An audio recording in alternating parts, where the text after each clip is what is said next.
How you doing, YouTube? Still Sunday night, still got nothing to do. In my last video I talked about money creation. In this video I want to explain how government controls that process. So monetary policy is implemented by the central bank of a country, the Bank of England in the UK, the European Central Bank in Europe, and the Fed in the United States.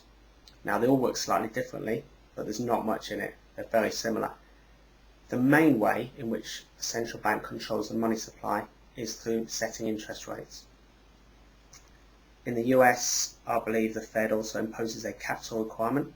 The Bank of England used to, but doesn't anymore, and basically that limits how much a bank can lend out. There's also a reserve requirement. They have to keep back a percentage of deposits.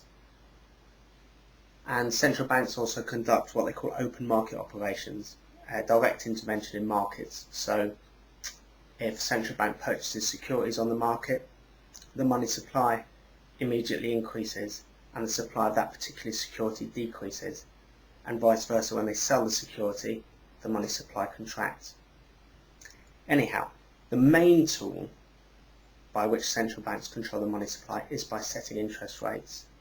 In other words, the central bank will lend money to large banks at rates that it decides, and because the central bank can create an unlimited amount of money to lend, this sets the bottom, the base rate. Okay, so that's the mechanism that's used. Let's look at how that actually plays out through an economy. Okay, the rate the central bank sets directly and immediately affects the rates that commercial banks set for their savers and borrowers. That affects the money supply, and it also affects the currency's exchange rate compared to other currencies. A reduction in interest rates makes saving less attractive and makes borrowing more attractive. That will stimulate spending and borrowing.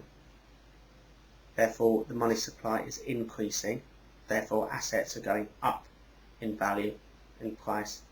Yeah, so stocks, shares, house prices, all that will go up.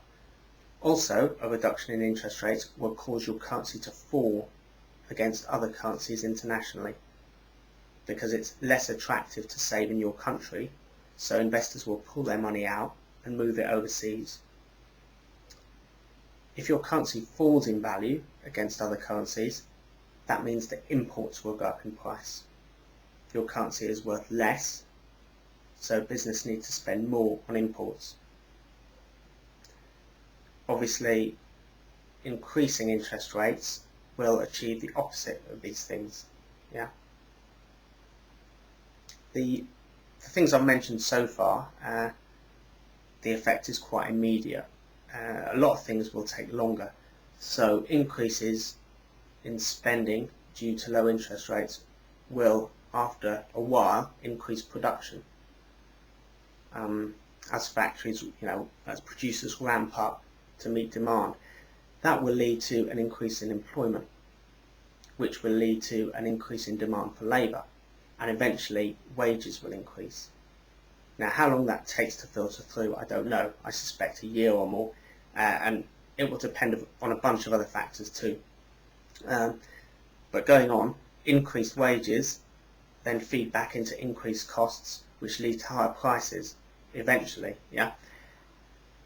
And as I mentioned before, import prices are also up because of your low interest rates. And the final result of all this is price inflation. And too much price inflation is a problem. Once it's entrenched, because there's an expectation of it, it becomes part of the wage negotiation. And it's very easy to get a kind of feedback loop where inflation keeps going up. Obviously, too little inflation is also no good, because your economy is not expanding. So that's a key end goal of the central bank, probably their main reason for being, is to manage the money supply such that inflation is low and constant. Someone asked me in a video a while back, what should the fraction be in fractional reserve banking? What they're asking is how much credit creation should be allowed. So in the UK, where the central bank controls credit creation through interest rates, what should the rate be? There's no single number for that. It's a black art. You can't model all these market interactions and the varying time lags between them. But the idea is quite simple. It's to pick a rate that keeps price inflation low and constant. Okay, thanks for listening.